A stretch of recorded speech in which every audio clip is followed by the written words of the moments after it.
Hey guys, welcome back to the channel. The sweet corn harvest is finally over. We've got a bunch in the freezer, but we've got a bunch still left to can up. So if you'll hang on, we'll show you how we can sweet corn here on the homestead.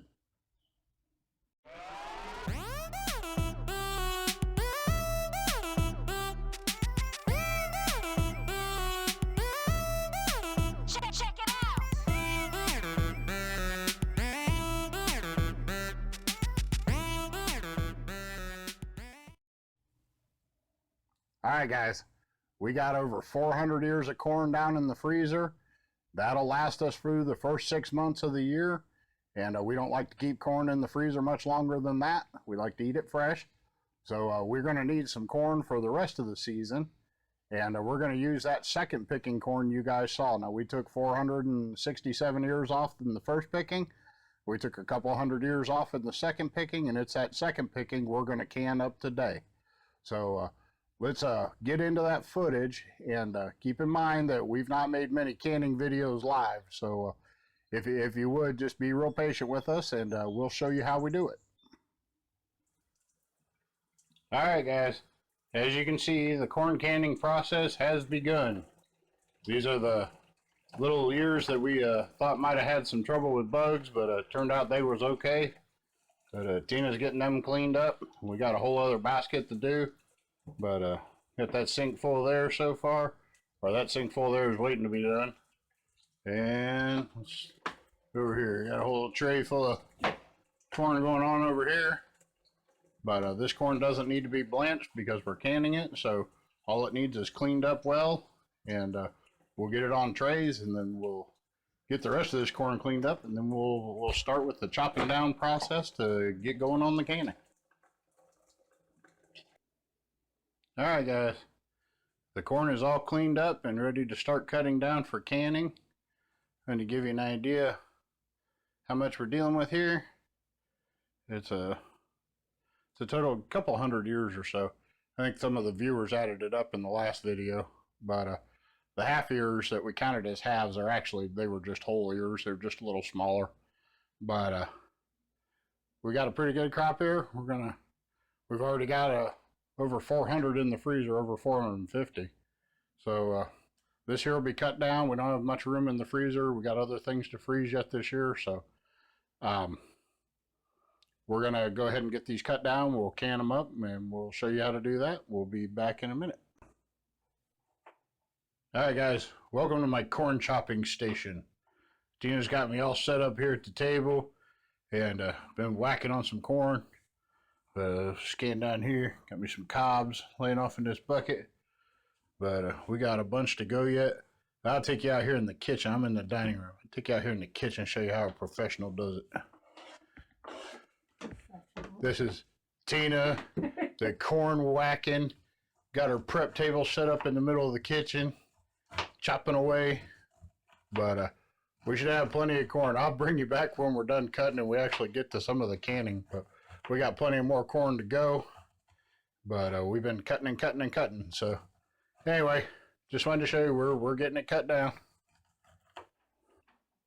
All right, guys, we finished chopping up the corn, and we're getting ready to start the canning process. But I wanted to give you a look at how much corn we had here, and we'll get started on this canning.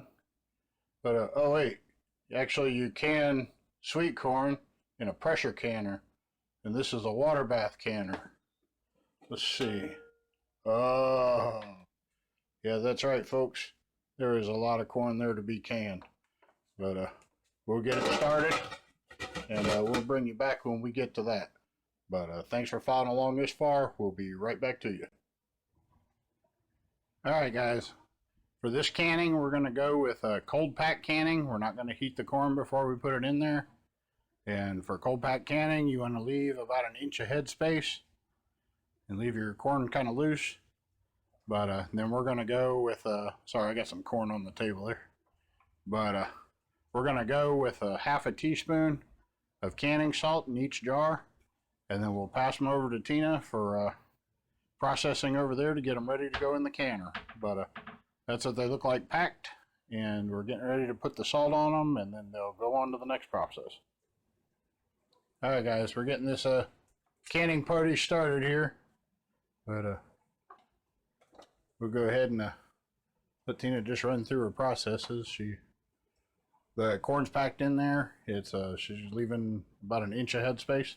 All right. But we got our lids going back there, and she already got one started in here. But I'm gonna go ahead and while we watch her doing this, I want to tell you that one question we get, we post up pictures on our Facebook page and stuff. But one question we get is when our corn comes out of the canner, a lot of times it's browned when it's been in the canner, almost like roasted corn. But that has to do with the sugar content in the corn we're using.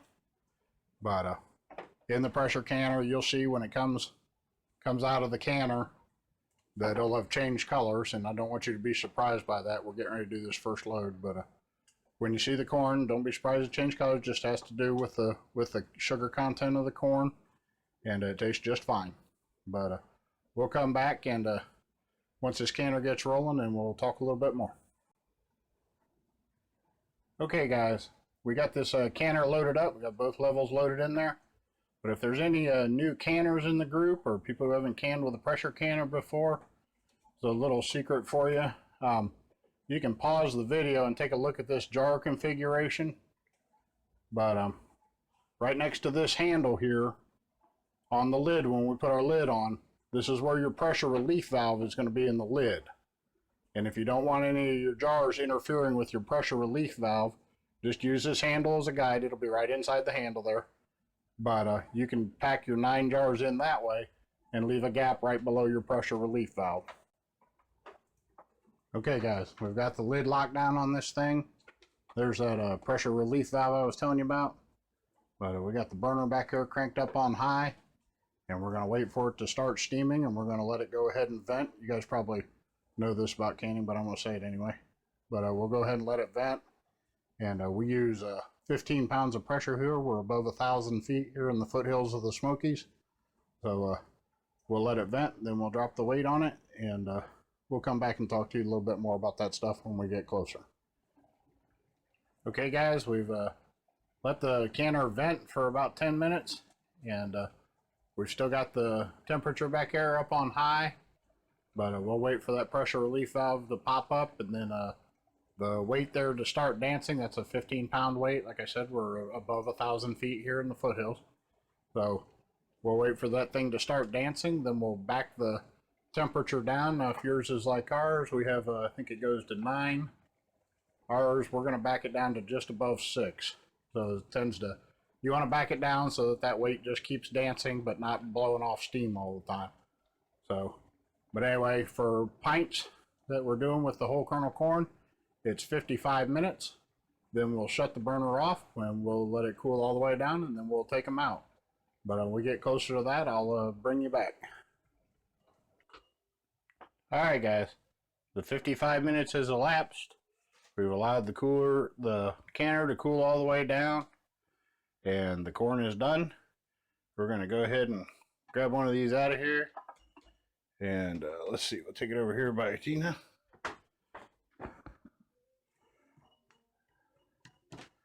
And I wanted to show you that color change. So you can expect to see that. But Tina's getting the next set of jars ready to go here. But we're going to keep at this, and then probably come back much later tonight and show you what it looks like when it's all done. Okay, guys, I want you to take a look at what time it is. That is AM, not PM. So we pulled the third batch out. That's going to about do it for the canning. We got 54 pints. That last batch just came out. You can probably hear them pinging in the background while I'm talking. Sorry, the lighting is horrible in here and everybody's asleep. So, but we got 54 pints, and that might seem like a lot of corn. That come from over 100 ears of corn. And we got this bag here, this gallon bag we're going to put in the freezer. Not enough to run another load. But it might seem like a lot of food, but 54 pints is just over one jar a week of corn. And when you stop and think about it, 2 people eat 2,190 meals in a year. All right, guys, just a quick note here. That microphone dropped out on us, but we lost probably 30 seconds of decent sound. I was really tired, and the phone was dying. I was dying. It was about 4:30 in the morning. So let's just pick it up here real quick, and I'll show you the end here. We'll get back with you and put an end on this video. But that's what we got total. There are 54, plus the leftovers there in the gallon bag. And we'll get these have the rings off of them already. We don't store them with rings on them. These are still hot, and they still got their rings on. But we'll have to wash these down. There's a lot of sugar comes out of corn, so we'll wash these down and get them labeled up and get them put away. But that's going to be our corn canning for this year. So thanks a lot. We'll get back to you in just a second and talk to you. All right, guys, that's going to wrap it up for today's video. We hope you enjoyed it. We've never made a live canning video before, so we'll get better at it. We'll keep trying like we always have. But that's a pretty good hull of corn. It was more corn than we expected once we started cutting it off the cob. We got 54 pints. That's quite. It seems like quite a bit of corn, but in the end, that's one jar a week. That's one helping of corn a week. So when you see us putting up big loads of food, don't be fooled. It takes a lot of food. Like I was saying, 2 people eat 2,190 meals in a year. So you multiply that times the 3 servings on your plate, and we've got a lot of servings to put up in a very little amount of time. So it might look like we grow a lot of food. It might look like we can a lot of food and freeze a lot of food. But in the end, you know, it doesn't go quite as far as you might think. But it's just a lot of hard work being on a homestead. It's a lot of work trying to produce most of your own food. It's just more than most people can handle. But we give it a shot, and that's how we do it. So we're glad to have you here at the channel. We hope you enjoyed the video. If you would and you enjoyed the video, hit that thumbs up button. And if you have any questions or comments, please leave them down there below. We love having your comments. We love responding to them. You guys have been great. But if you like the content overall on the channel, then please hit that subscribe button. We'd love for you to come back. There's a little bell down there next to the subscribe button. If you hit that button, it'll send you a notification whenever we release a new video. But we've enjoyed having you guys. We hope you enjoyed the video. We'll try to get out more cooking and canning videos and mix them in with the garden now that the gardens are winding down and we're getting ready for fall gardening. But we're glad to have you. Please come back and check out the videos when you can. And we'll see you guys in the next one.